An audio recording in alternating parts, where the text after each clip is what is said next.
angel, and then you'll die.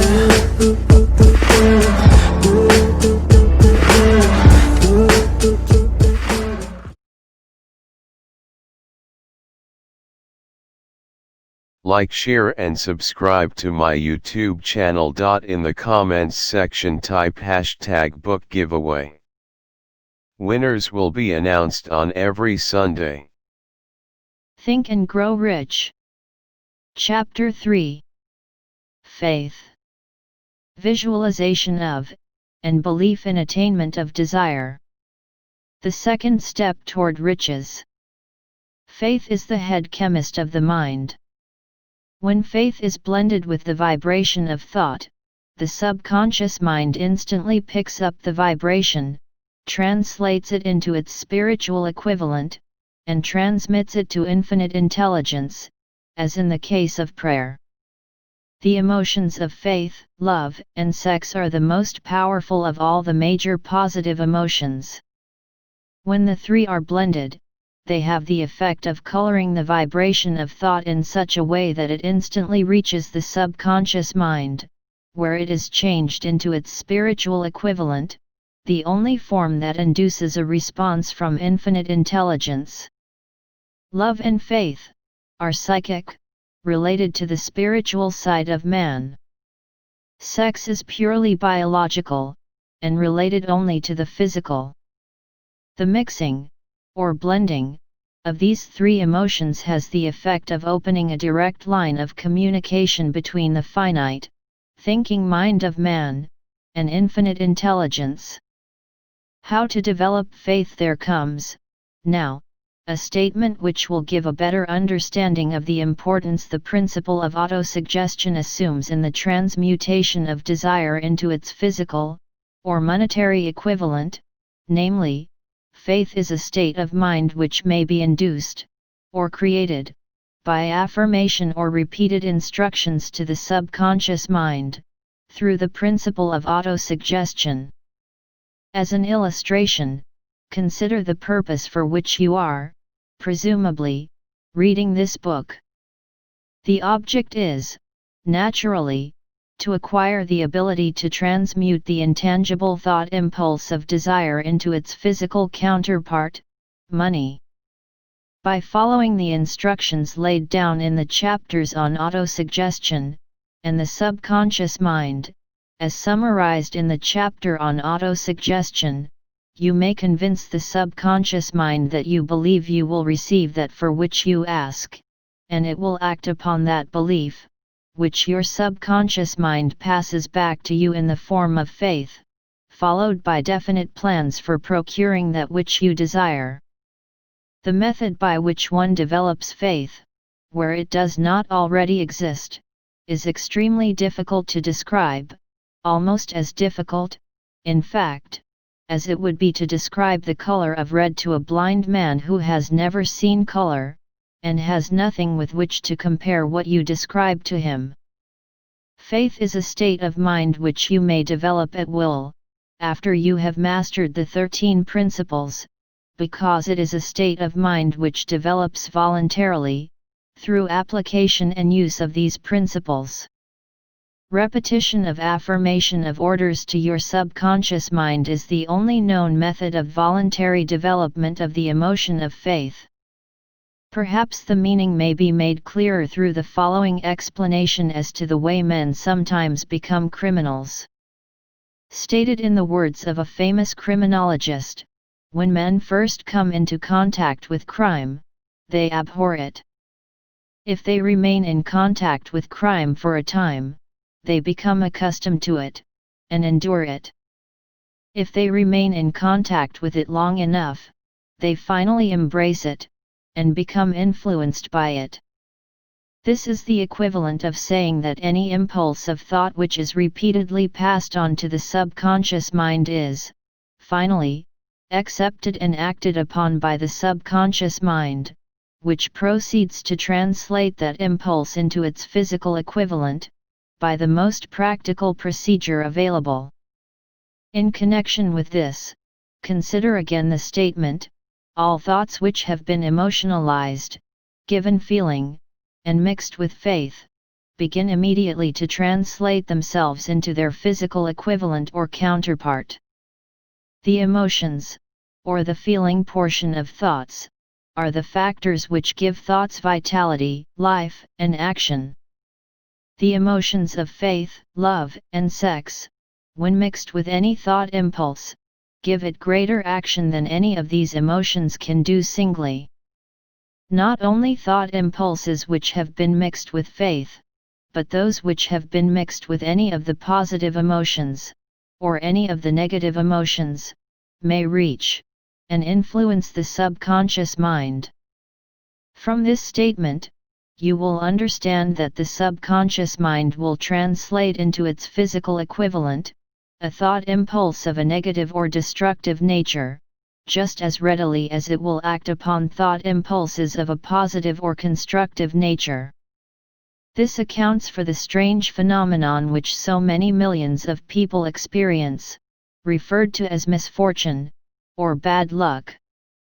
There are millions of people who believe themselves doomed to poverty and failure, because of some strange force over which they believe they have no control. They are the creators of their own misfortunes, because of this negative belief, which is picked up by the subconscious mind, and translated into its physical equivalent. This is an appropriate place at which to suggest again that you may benefit, by passing on to your subconscious mind, any desire which you wish translated into its physical, or monetary equivalent, in a state of expectancy or belief that the transmutation will actually take place. Your belief, or faith, is the element which determines the action of your subconscious mind. There is nothing to hinder you from deceiving your subconscious mind when giving it instructions through autosuggestion, as I deceived my son's subconscious mind. To make this deceit more realistic, conduct yourself just as you would, if you were already in possession of the material thing which you are demanding, when you call upon your subconscious mind.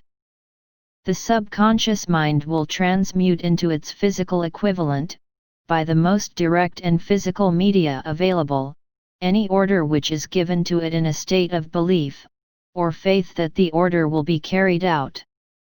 Surely, enough has been stated to give a starting point from which one may, through experiment and practice, acquire the ability to mix faith with any order given to the subconscious mind.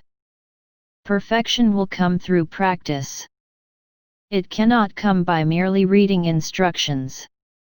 If it be true that one may become a criminal by association with crime, and this is a known fact, it is equally true that one may develop faith by voluntarily suggesting to the subconscious mind that one has faith. The mind comes, finally, to take on the nature of the influences which dominate it. Understand this truth, and you will know why it is essential for you to encourage the positive emotions as dominating forces of your mind, and discourage and eliminate negative emotions. A mind dominated by positive emotions becomes a favorable abode for the state of mind known as faith. A mind so dominated may, at will, give the subconscious mind instructions, which it will accept and act upon immediately. Faith is a state of mind which may be induced by autosuggestion all down the ages. The religionists have admonished struggling humanity to have faith in this, that, and the other dogma or creed, but they have failed to tell people how to have faith. They have not stated that faith is a state of mind, and that it may be induced by self-suggestion. In language which any normal human being can understand, we will describe all that is known about the principle through which faith may be developed, where it does not already exist. Have faith in yourself, faith in the infinite. Before we begin, you should be reminded again that faith is the eternal elixir which gives life, power, and action to the impulse of thought. The foregoing sentence is worth reading a second time, and a third, and a fourth. It is worth reading aloud. Faith is the starting point of all accumulation of riches. Faith is the basis of all miracles, and all mysteries which cannot be analyzed by the rules of science. Faith is the only known antidote for failure.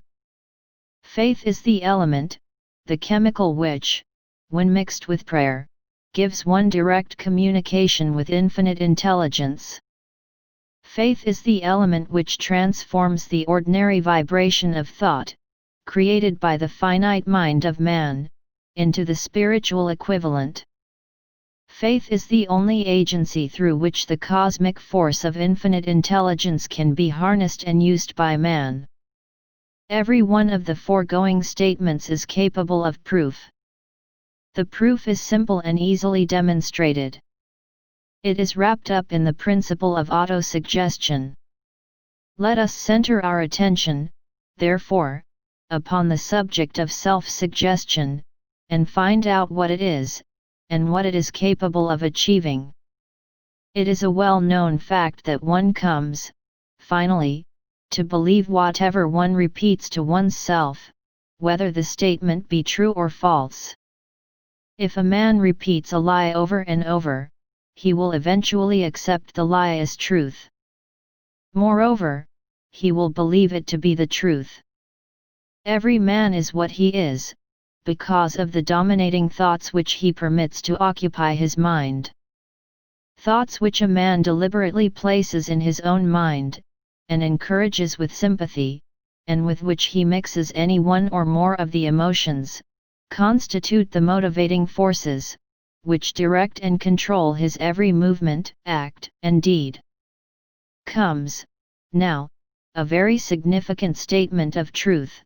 Thoughts which are mixed with any of the feelings of emotions, constitute a magnetic force which attracts, from the vibrations of the ether, other similar, or related thoughts. A thought thus magnetized with emotion may be compared to a seed which, when planted in fertile soil, germinates, grows, and multiplies itself over and over again, until that which was originally one small seed, becomes countless millions of seeds of the same brand. The ether is a great cosmic mass of eternal forces of vibration. It is made up of both destructive vibrations and constructive vibrations. It carries, at all times, vibrations of fear, poverty, disease, failure, misery, and vibrations of prosperity, health, success, and happiness, just as surely as it carries the sound of hundreds of orchestrations of music, and hundreds of human voices, all of which maintain their own individuality, and means of identification, through the medium of radio.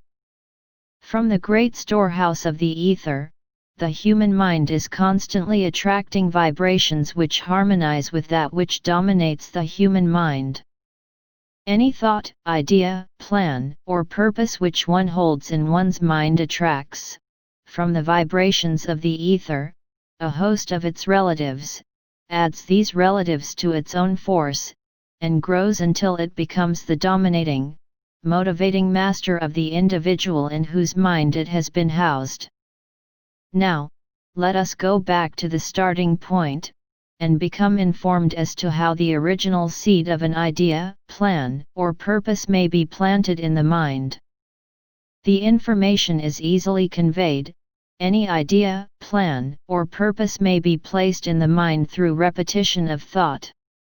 This is why you are asked to write out a statement of your major purpose, or definite chief aim, commit it to memory, and repeat it, in audible words, day after day, until these vibrations of sound have reached your subconscious mind.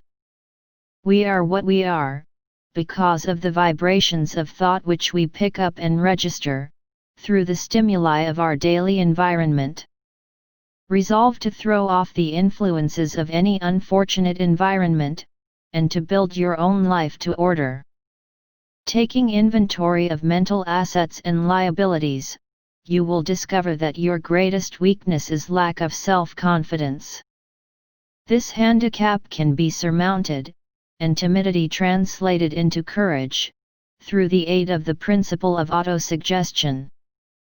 The application of this principle may be made through a simple arrangement of positive thought impulses stated in writing, memorized, and repeated, until they become a part of the working equipment of the subconscious faculty of your mind.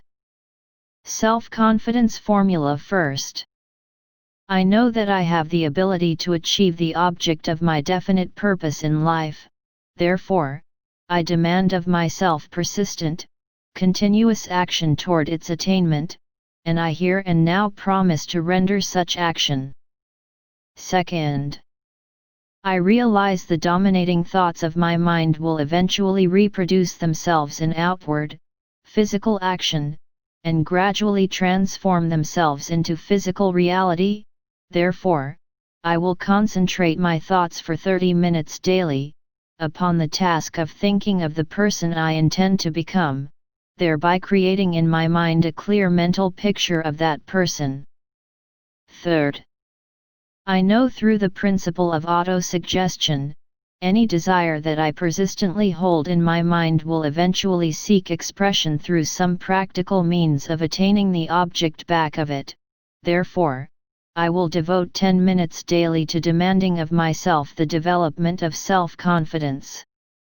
Fourth, I have clearly written down a description of my definite chief aim in life, and I will never stop trying, until I shall have developed sufficient self-confidence for its attainment. Fifth, I fully realize that no wealth or position can long endure, unless built upon truth and justice. Therefore, I will engage in no transaction which does not benefit all whom it affects. I will succeed by attracting to myself the forces I wish to use, and the cooperation of other people. I will induce others to serve me, because of my willingness to serve others. I will eliminate hatred, envy, jealousy, selfishness, and cynicism, by developing love for all humanity, because I know that a negative attitude toward others can never bring me success. I will cause others to believe in me, because I will believe in them, and in myself. I will sign my name to this formula, commit it to memory, and repeat it aloud once a day, with full faith that it will gradually influence my thoughts and actions so that I will become a self-reliant and successful person. Back of this formula is a law of nature which no man has yet been able to explain. It has baffled the scientists of all ages. The psychologists have named this law autosuggestion, and let it go at that. The name by which one calls this law is of little importance. The important fact about it is it works for the glow and success of mankind, if it is used constructively. On the other hand, if used destructively, it will destroy just as readily. In this statement may be found a very significant truth, namely, that those who go down in defeat, and end their lives in poverty, misery, and distress, do so because of negative application of the principle of autosuggestion. The cause may be found in the fact that all impulses of thought have a tendency to clothe themselves in their physical equivalent. The subconscious mind, the chemical laboratory in which all thought impulses are combined, and made ready for translation into physical reality, makes no distinction between constructive and destructive thought impulses. It works with the material we feed it, through our thought impulses. The subconscious mind will translate into reality a thought driven by fear just as readily as it will translate into reality a thought driven by courage, or faith. The pages of medical history are rich with illustrations of cases of suggestive suicide. A man may commit suicide through negative suggestion, just as effectively as by any other means. In a Midwestern city, a man by the name of Joseph Grant, a bank official, borrowed a large sum of the bank's money, without the consent of the directors. He lost the money through gambling. One afternoon, the bank examiner came and began to check the accounts. Grant left the bank, took a room in a local hotel, and when they found him, 3 days later, he was lying in bed, wailing and moaning, repeating over and over these words, "My God, this will kill me. I cannot stand the disgrace." In a short time he was dead. The doctors pronounced the case one of mental suicide. Just as electricity will turn the wheels of industry, and render useful service if used constructively, or snuff out life if wrongly used, so will the law of autosuggestion lead you to peace and prosperity, or down into the valley of misery, failure, and death, according to your degree of understanding and application of it. If you fill your mind with fear, doubt, and unbelief in your ability to connect with, and use the forces of infinite intelligence, the law of autosuggestion will take this spirit of unbelief and use it as a pattern by which your subconscious mind will translate it into its physical equivalent. This statement is as true as the statement that 2 and 2 are 4. Like the wind which carries one ship east, and another west, the law of autosuggestion will lift you up or pull you down, according to the way you set your sails of thought. The law of autosuggestion, through which any person may rise to altitudes of achievement which stagger the imagination, is well described in the following verse: "If you think you are beaten, you are; if you think you dare not, you don't. If you like to win, but you think you can't, it is almost certain you won't. If you think you'll lose, you're lost, for out of the world we find, success begins with a fellow's will. It's all in the state of mind. If you think you are outclassed, you are. You've got to think high to rise, you've got to be sure of yourself before you can ever win a prize. Life's battles don't always go to the stronger or faster man, but soon or late the man who wins is the man who thinks he can." Observe the words which have been emphasized, and you will catch the deep meaning which the poet had in mind. Somewhere in your makeup, perhaps in the cells of your brain, there lies sleeping, the seed of achievement which, if aroused and put into action, would carry you to heights, such as you may never have hoped to attain. Just as a master musician may cause the most beautiful strains of music to pour forth from the strings of a violin, so may you arouse the genius which lies asleep in your brain, and cause it to drive you upward to whatever goal you may wish to achieve. Abraham Lincoln was a failure at everything he tried, until he was well past the age of 40. He was a Mr. Nobody from nowhere, until a great experience came into his life, aroused the sleeping genius within his heart and brain, and gave the world one of its really great men. That experience was mixed with the emotions of sorrow and love. It came to him through Anne Rutledge, the only woman whom he ever truly loved. It is a known fact that the emotion of love is closely akin to the state of mind known as faith, and this for the reason that love comes very near to translating one's thought impulses into their spiritual equivalent. During his work of research, the author discovered, from the analysis of the life, work, and achievements of hundreds of men of outstanding accomplishment, that there was the influence of a woman's love back of nearly every one of them. The emotion of love, in the human heart and brain, creates a favorable field of magnetic attraction, which causes an influx of the higher and finer vibrations which are afloat in the ether. If you wish evidence of the power of faith, study the achievements of men and women who have employed it. At the head of the list comes the Nazarene. Christianity is the greatest single force which influences the minds of men. The basis of Christianity is faith, no matter how many people may have perverted, or misinterpreted the meaning of this great force. and no matter how many dogmas and creeds have been created in its name, which do not reflect its tenets. The sum and substance of the teachings and the achievements of Christ, which may have been interpreted as miracles, were nothing more nor less than faith. If there are any such phenomena as miracles, they are produced only through the state of mind known as faith. Some teachers of religion, and many who call themselves Christians, neither understand nor practice faith. Let us consider the power of faith, as it is now being demonstrated, by a man who is well known to all of civilization, Mahatma Gandhi, of India. In this man the world has one of the most astounding examples known to civilization, of the possibilities of faith.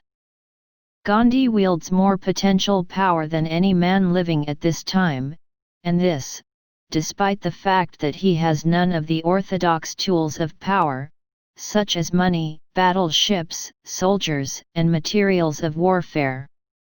Gandhi has no money, he has no home, he does not own a suit of clothes, but he does have power. How does he come by that power? He created it out of his understanding of the principle of faith, and through his ability to transplant that faith into the minds of 200 million people. Gandhi has accomplished, through the influence of faith, that which the strongest military power on earth could not, and never will accomplish through soldiers and military equipment. He has accomplished the astounding feat of influencing 200 million minds to coalesce and move in unison, as a single mind. What other force on earth, except faith, could do as much? There will come a day when employees as well as employers will discover the possibilities of faith. That day is dawning. The whole world has had ample opportunity, during the recent business depression, to witness what the lack of faith will do to business. Surely, civilization has produced a sufficient number of intelligent human beings to make use of this great lesson which the depression has taught the world.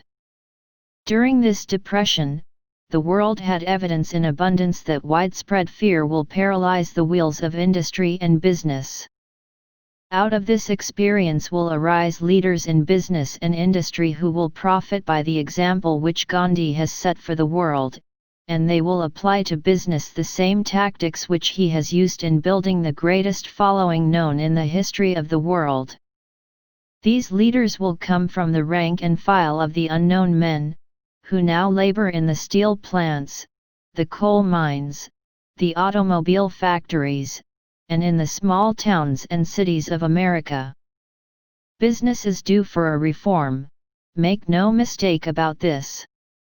The methods of the past, based upon economic combinations of force and fear, will be supplanted by the better principles of faith and cooperation. Men who labor will receive more than daily wages, they will receive dividends from the business, the same as those who supply the capital for business, but, first they must give more to their employers, and stop this bickering and bargaining by force, at the expense of the public. They must earn the right to dividends. Moreover, and this is the most important thing of all, they will be led by leaders who will understand and apply the principles employed by Mahatma Gandhi. Only in this way may leaders get from their followers the spirit of full cooperation which constitutes power in its highest and most enduring form. This stupendous machine age in which we live, and from which we are just emerging, has taken the soul out of men. Its leaders have driven men as though they were pieces of cold machinery. They were forced to do so by the employees who have bargained, at the expense of all concerned, to get and not to give. The watchword of the future will be human happiness and contentment, and when this state of mind shall have been attained, the production will take care of itself, more effectively than anything that has ever been accomplished where men did not, and could not mix faith and individual interest with their labor.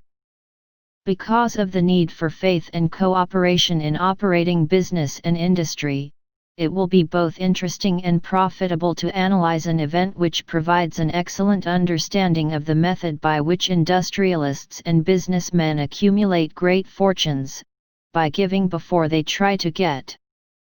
The event chosen for this illustration dates back to 1900, when the United States Steel Corporation was being formed. As you read the story, keep in mind these fundamental facts and you will understand how ideas have been converted into huge fortunes. First, the huge United States Steel Corporation was born in the mind of Charles M. Schwab, in the form of an idea he created through his imagination.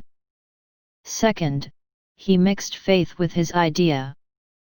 Third, he formulated a plan for the trail's formation of his idea into physical and financial reality.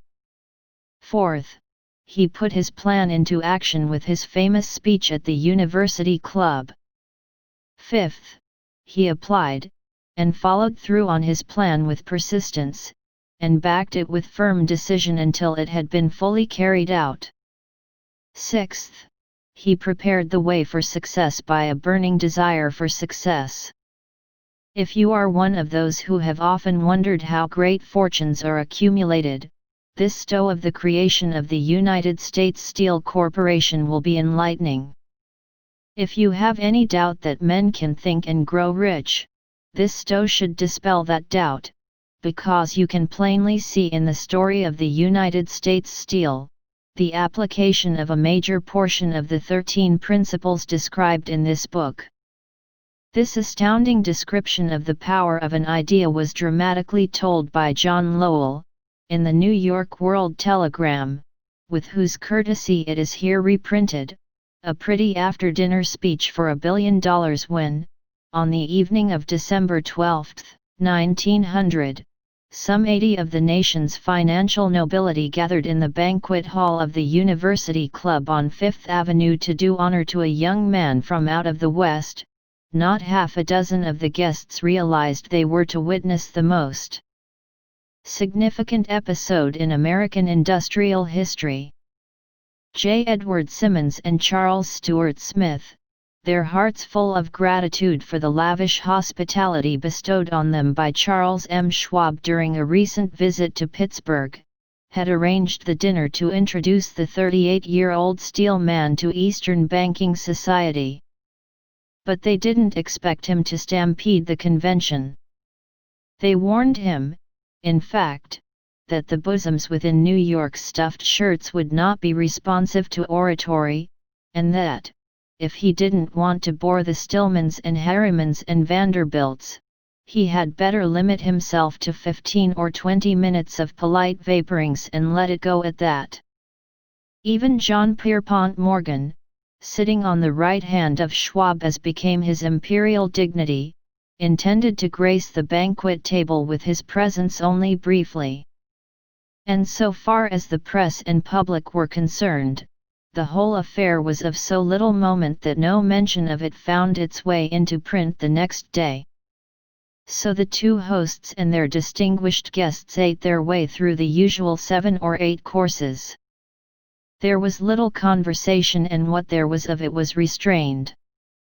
Few of the bankers and brokers had met Schwab, whose career had flowered along the banks of the Monongahela, and none knew him well. But before the evening was over, the end with the money master Morgan were to be swept off their feet, and $1 billion baby, the United States Steel Corporation, was to be conceived. It is perhaps unfortunate, for the sake of history, that no record of Charlie Schwab's speech at the dinner ever was made. He repeated some parts of it at a later date during a similar meeting of Chicago bankers. And still later, when the government brought suit to dissolve the Steel Trust, he gave his own version, from the witness stand, of the remarks that stimulated Morgan into a frenzy of financial activity. It is probable, however, that it was a homely speech, somewhat ungrammatical, for the niceties of language never bothered Schwab, full of epigram and threaded with wit. But aside from that, it had a galvanic force and effect upon the 5 billions of estimated capital that was represented by the diners. After it was over and the gathering was still under its spell, although Schwab had talked for 90 minutes, Morgan led the orator to a recessed window where, dangling their legs from the high, uncomfortable seat, they talked for an hour more. The magic of the Schwab personality had been turned on, full force, but what was more important and lasting was the full-fledged, clear-cut program he laid down for the aggrandizement of steel. Many other men had tried to interest Morgan in slapping together a steel trust after the pattern of the biscuit, wire and hoop, sugar, rubber, whiskey, oil or chewing gum combinations. John W. Gates, the gambler, had urged it, but Morgan distrusted him. The Moore boys, Bill and Jim, Chicago stock jobbers who had glued together a match trust and a cracker corporation, had urged it and failed. Albert Gary, the sanctimonious country lawyer, wanted to foster it, but he wasn't big enough to be impressive. Until Schwab's eloquence took J.P. Morgan to the heights from which he could visualize the solid results of the most daring financial undertaking ever conceived, the project was regarded as a delirious dream of easy money crackpots. The financial magnetism that began, a generation ago, to attract thousands of small and sometimes inefficiently managed companies into large and competition-crushing combinations, had become operative in the steel world through the devices of that jovial business pirate, John W. Gates. Gates already had formed the American Steel and Wire Company out of a chain of small concerns, and together with Morgan had created the Federal Steel Company. The National Tube and American Bridge Companies were two more Morgan concerns, and the Moore brothers had forsaken the match and cookie business to form the American Grouped Plate, Steel Hoop, Sheet Steel and the National Steel Company. But by the side of Andrew Carnegie's gigantic vertical trust, a trust owned and operated by 53 partners, those other combinations were picayune. They might combine to their heart's content, but the whole lot of them couldn't make a dent in the Carnegie organization, and Morgan knew it. The eccentric old Scot knew it, too. From the magnificent heights of Skibo Castle he had viewed, first with amusement and then with resentment, the attempts of Morgan's smaller companies to cut into his business. When the attempts became too bold, Carnegie's temper was translated into anger and retaliation. He decided to duplicate every mill owned by his rivals. Hitherto, he hadn't been interested in wire, pipe, hoops, or sheet. Instead, he was content to sell such companies the raw steel and let them work it into whatever shape they wanted. Now, with Schwab as his chief and able lieutenant, he planned to drive his enemies to the wall. So it was that in the speech of Charles M. Schwab, Morgan saw the answer to his problem of combination. A trust without Carnegie, giant of them all, would be no trust at all, a plum pudding, as one writer said, without the plums. Schwab's speech on the night of December 12, 1900, undoubtedly carried the inference, though not the pledge, that the vast Carnegie enterprise could be brought under the Morgan tent. He talked of the world future for steel, of reorganization for efficiency, of specialization, of the scrapping of unsuccessful mills and concentration of effort on the flourishing properties, of economies in the ore traffic, of economies in overhead and administrative departments, of capturing foreign markets. More than that, he told the buccaneers among them wherein lay the errors of their customary piracy. Their purposes, he inferred, had been to create monopolies, raise prices, and pay themselves fat dividends out of privilege. Schwab condemned the system in his heartiest manner. The short-sightedness of such a policy, he told his hearers, lay in the fact that it restricted the market in an era when everything cried for expansion. By cheapening the cost of steel, he argued, an ever-expanding market would be created, more uses for steel would be devised, and a goodly portion of the world trade could be captured. Actually, though he did not know it, Schwab was an apostle of modern mass production. So the dinner at the University Club came to an end. Morgan went home, to think about Schwab's rosy predictions.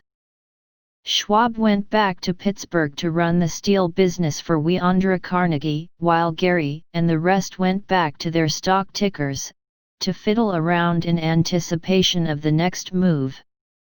It was not long coming. It took Morgan about 1 week to digest the feast of reason Schwab had placed before him. When he had assured himself that no financial indigestion was to result, he sent for Schwab and found that young man rather coy. Mr. Carnegie, Schwab indicated, might not like it if he found his trusted company president had been flirting with the Emperor of Wall Street, the street upon which Carnegie was resolved never to tread. Then it was suggested by John W. Gates, the go-between, that if Schwab happened to be in the Bellevue Hotel in Philadelphia, J.P. Morgan might also happen to be there. When Schwab arrived, however, Morgan was inconveniently ill at his New York home, and so, on the elder man's pressing invitation, Schwab went to New York and presented himself at the door of the financier's library.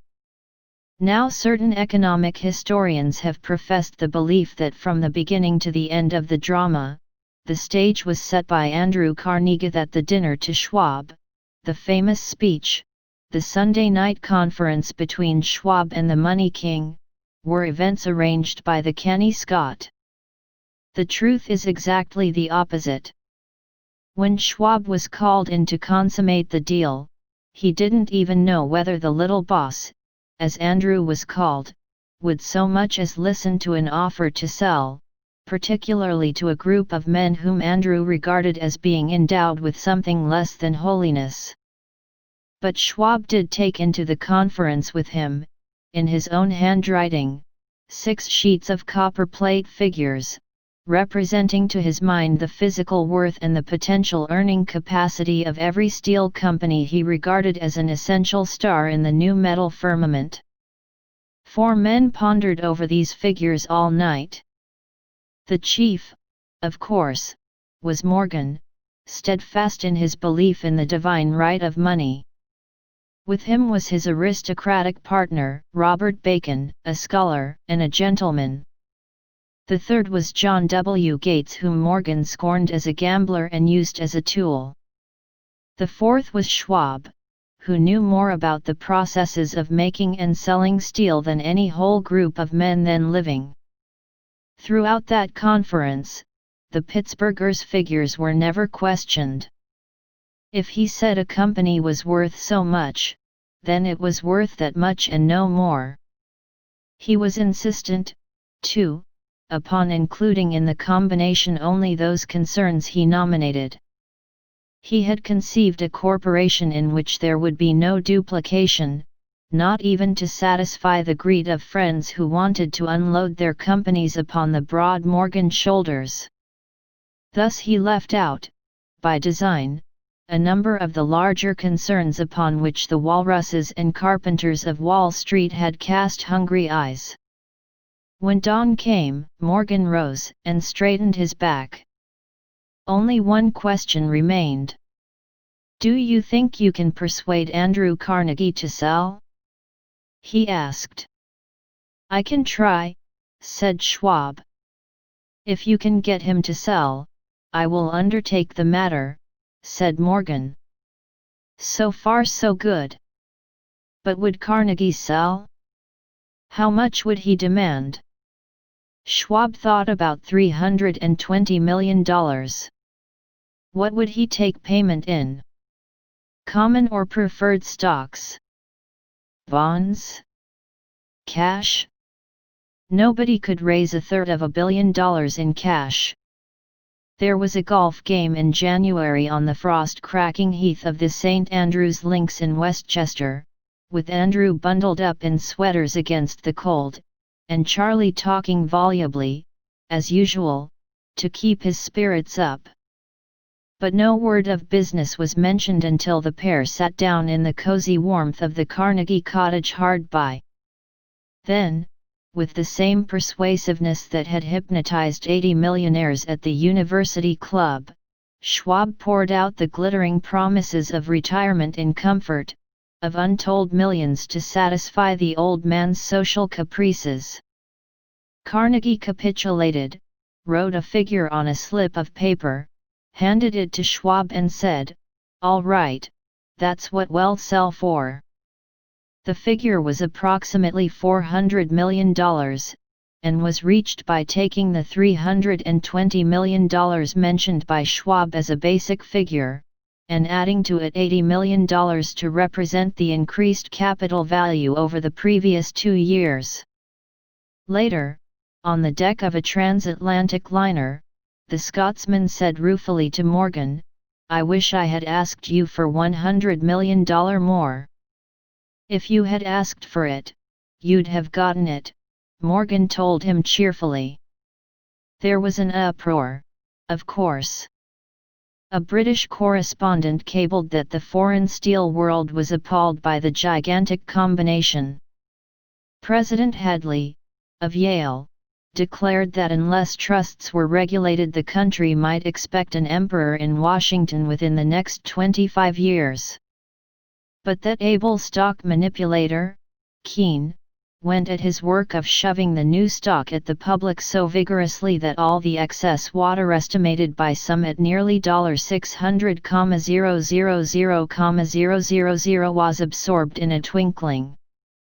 So Carnegie had his millions, and the Morgan Syndicate had $62 million for all its trouble, and all the boys, from Gates to Gary, had their millions. The 38-year-old Schwab had his reward. He was made president of the new corporation and remained in control until 1930. The dramatic story of big business, which you have just finished, was included in this book, because it is a perfect illustration of the method by which desire can be transmuted into its physical equivalent. I imagine some readers will question the statement that a mere intangible desire can be converted into its physical equivalent. Doubtless some will say, you cannot convert nothing into something. The answer is in the story of United States Steel. That giant organization was created in the mind of one man. The plan by which the organization was provided with the steel mills that gave it financial stability was created in the mind of the same man. His faith, his desire, his imagination, his persistence were the real ingredients that went into United States Steel. The steel mills and mechanical equipment acquired by the corporation, after it had been brought into legal existence, were incidental, but careful analysis will disclose the fact that the appraised value of the properties acquired by the corporation increased in value by an estimated $600 million, by the mere transaction which consolidated them under one management. In other words, Charles M. Schwab's idea, plus the faith with which he conveyed it to the minds of J.P. Morgan and the others, was marketed for a profit of approximately $600 million. Not an insignificant sum for a single idea. What happened to some of the men who took their share of the millions of dollars of profit made by this transaction, is a matter with which we are not now concerned. The important feature of the astounding achievement is that it serves as unquestionable evidence of the soundness of the philosophy described in this book, because this philosophy was the warp and the woof of the entire transaction. Moreover, the practicability of the philosophy has been established by the fact that the United States Steel Corporation prospered, and became one of the richest and most powerful corporations in America, employing thousands of people, developing new uses for steel, and opening new markets, thus proving that the $600 million in profit which the Schwab idea produced was earned. Riches begin in the form of thought. The amount is limited only by the person in whose mind the thought is put into motion. Faith removes limitations. Remember this when you are ready to bargain with life for whatever it is that you ask as your price for having passed this way. Remember, also, that the man who created the United States Steel Corporation was practically unknown at the time. He was merely Andrew Carnegie's man Friday until he gave birth to his famous idea. After that he quickly rose to a position of power, fame, and riches. There are no limitations to the mind except those we acknowledge. Both poverty and riches are the offspring of thought. Until when? And make sure to leave a like and subscribe.